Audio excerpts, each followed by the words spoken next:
Well, it's based on facts, no? Kasi sabi ko nga, kinote ko kanina, no, yung speech ni Senator Risa Ontiveros. Ulitin ko lang para sa inyo kasi baka malayo sa microphone kanina. Nakalagay doon, alam ko po na ang daming kalat ni Duterte, na hirap tayong linisin. Ang kadiliman noong panahon niya ay talaga namang nanunuot sa ating lipunan, parang mansa na napakahirap tanggalin. At habang ang anak niya ay may kapangyarihan pa, hindi magiging madali ang ating laban. While VP Sara is in power, the threat of a full-blown Duterte comeback is still a very real and present danger. For one, they are supported by one major superpower, China. So nakikita ninyo na meron na siyang bias. Ngayon, kanina sa budget, sinasabi niya na, this is a duplication. Sinasabi ko naman, hindi naman tayo pwedeng humindi sa mga taong lumalapit sa aming opisina eh. Kasi opisina ng gobyerno yan. Pwede bang magsabi ang gobyerno na, ay nako, hindi kita pwedeng tulungan. May oath ako. Anong sinabi ko doon? To do justice by every man. So, ibig sabihin, hanggang sa makakaya ng opisina, ng Office of the Vice President, ay magbibigay kami ng tulong. Depende kung ano yung tulong na hinihingi ng tao. Yan yung example ng politicization ng budget. Yung mga ganyan.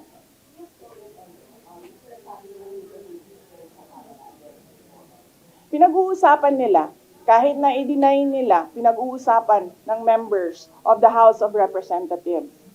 Kasi meron pa naman kaming mga kaibigan dyan sa loob na hindi lang nagsasalita dahil takot daw sila.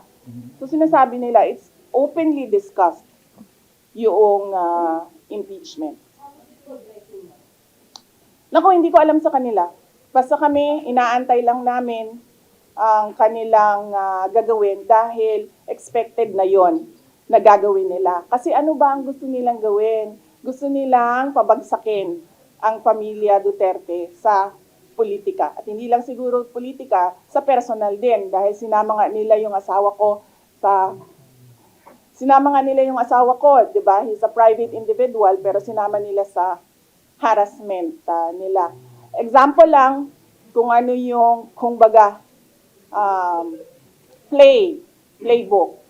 Doon kay President Rodrigo Duterte, nakikita nyo, di ba, merong quad committee ng House of Representatives na iniimbestigahan yung kanyang mga desisyon noong siya ay Pangulo pa. Tapos meron tayong ICC na complaint against sa kanya.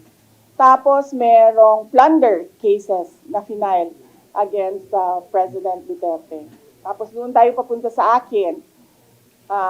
Hinahabol-habol nila yung confidential funds.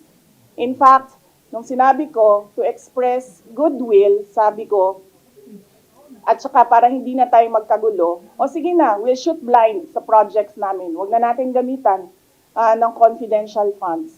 Pwede pa rin naman yan, pero mas mahirap. Kasi you cannot purchase information. You cannot give rewards. Hindi mo mahahanap kung ano yung tinatarget mo sa security issues and peace and order.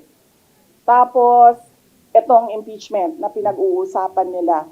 Tapos narinig nyo, di ba? Anong play ni Castro? Ang sabi niya, kukunin namin lahat ng mga papeles sa loob ng COA. Saan ka naman nakahanap ng constitutional body, constitutional commission, at ang House of Representatives, uutusan niya ang isang independent commission na ibigay mo yan lahat sa akin. Ano, sila ang mag-audit? Hindi pa nga tapos yung audit. Pero alam na natin, nahahabulin nila dyan ang paninira nila sa akin. Tapos, pumunta tayo doon sa aking kapatid at sa aking asawa. Pinailan nila ng drug smuggling cases. Based on Based on name dropping, based on chismis, based on hearsay. So nakikita ninyo yung gusto nilang mangyari. They want to project the family as corrupt, as criminals, as walang kwentang mga tao, kundi para sa pansarili lang nila. And bakit ba? Bakit? And all because, sabi ko nga, sinabi ko na dati, we are a threat to the perpetuation in power of people na interesado maging, sabihin na natin Prime Minister, kung matuloy yung niluluto nilang tsa-tsa, o President, kung hindi maluto yung tsa-tsa nila.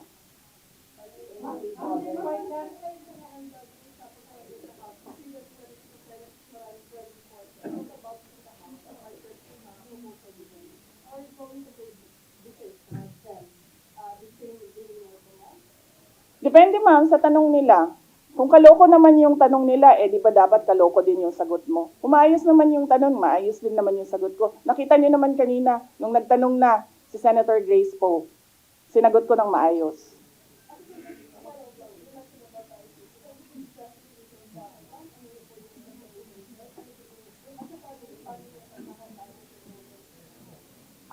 Sa amin po kasi, we put lines.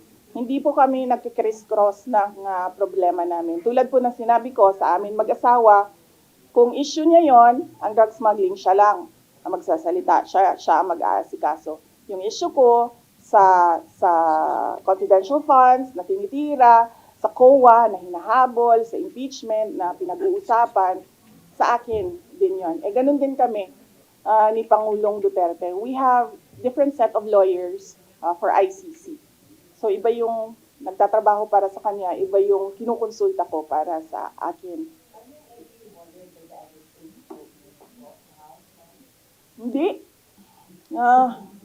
Hindi. I'm not at all bothered. I am bothered na gusto nila i-frustrate ang pinili ng mga tao na maging vice president, all because of power and politics.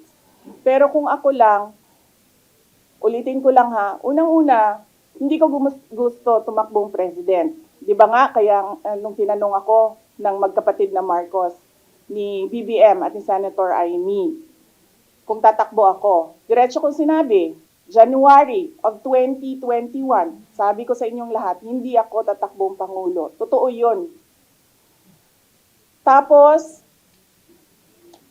hindi ako tatakbong Vice President. Kasi hindi naman napag-usapan yon before the deadline of filing of candidacy. Hindi napag-usapan ang pagiging Vice Presidente. Kaya tumakbo akong mayor. Kasi ano bang pangarap ko sa buhay? Maka 3 consecutive terms na mayor ng Davao City. Yun yung pangarap ko.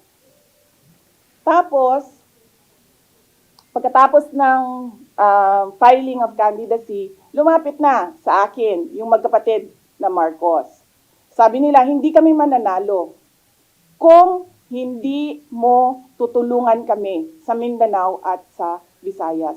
Sabi ko sa kanila, okay, sige, dahil maraming big ticket projects si Pangulong Duterte sa Davao City, sa Mindanao at sa ibang lugar pa ng ating bansa na gusto nating mapatuloy. Kaya nga, di ba, tumakbo kami on the platform of unity and continuity na hindi natin nakikita ngayon na saan na yung mga big ticket projects. Wala na lahat. Unappropriated. So, pagpaalisin nila ako dito or impeach nila ako, hindi kawalan sa akin ang posisyon na Vice President. In the first place, hindi ko naman gusto tumakbong Presidente. Hindi ko gusto tumakbong Vice President. Tumakbo lang ako dahil kailangan mapatuloy yung development projects sa Mindanao, sa Visayas, at sa Luzon.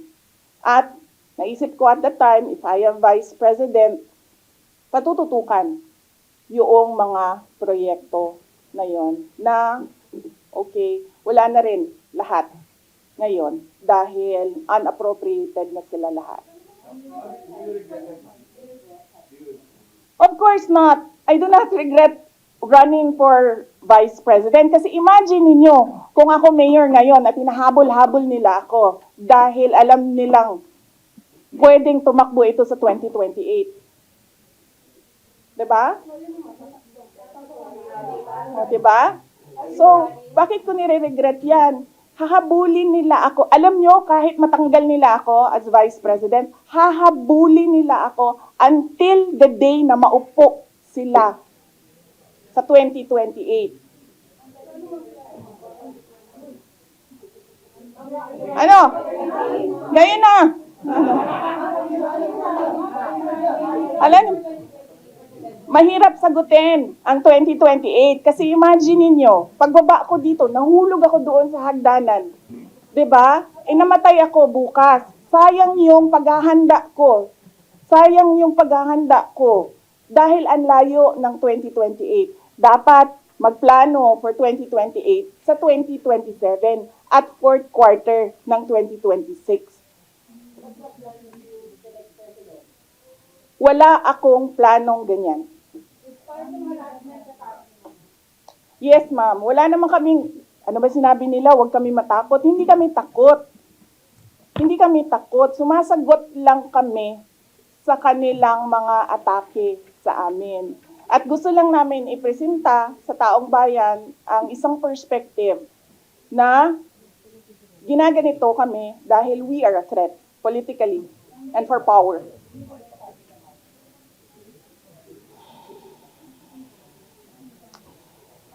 Do I regret helping?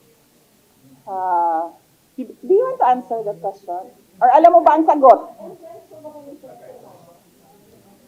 Senator Amy? Senator Amy Marcos? Magkaibigan naman kami.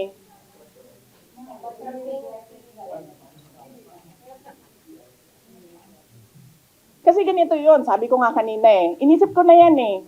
Sinabi ko kanina eh. Kung hindi naman ako tumakbong Vice President, mayor ako, hahabulin pa rin ako eh.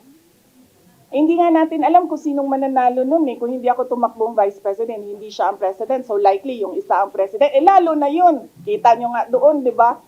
Tanggalin daw ang...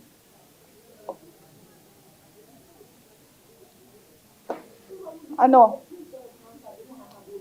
How would I protect myself? I hire lawyers, ma'am. Yan na lang naman kasi talaga ang magawa ko. Pero kung makikita nyo, hindi na talaga sila sumusunod sa batas, sa harassment nila. So, tatanggapin kung ano yung darating.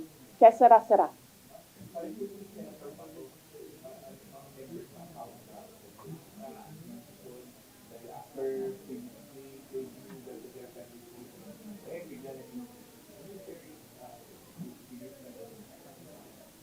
Ako, lumaki ako sa politics.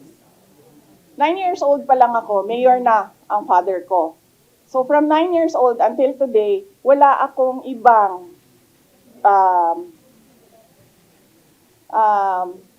ano ba tawag dyan? Wala akong ibang universe, kundi pag-aaral, nung ako'y nag-aaral pa, and politika, nung natapos na ako nag-aral. Wala akong problema maghiwalay tayo sa politika. Diba? Kasi hindi naman talaga natin ma-define kung saan tayo bukas sa politics. Kasi eleksyon ang ating mga public officials dito eh. May eleksyon eh. Kaya hindi natin alam kung saan tayo papupunta bukas. Wala akong problema. Maghiwalay tayo lahat. Diyan kayo lahat. Dito ako mag-isa. Ang hindi ko nagugustuhan ay yung pambabastos. Yun. Pwede naman tayo maghiwalay sa politika eh. Huwag lang maging bastos. Thank you.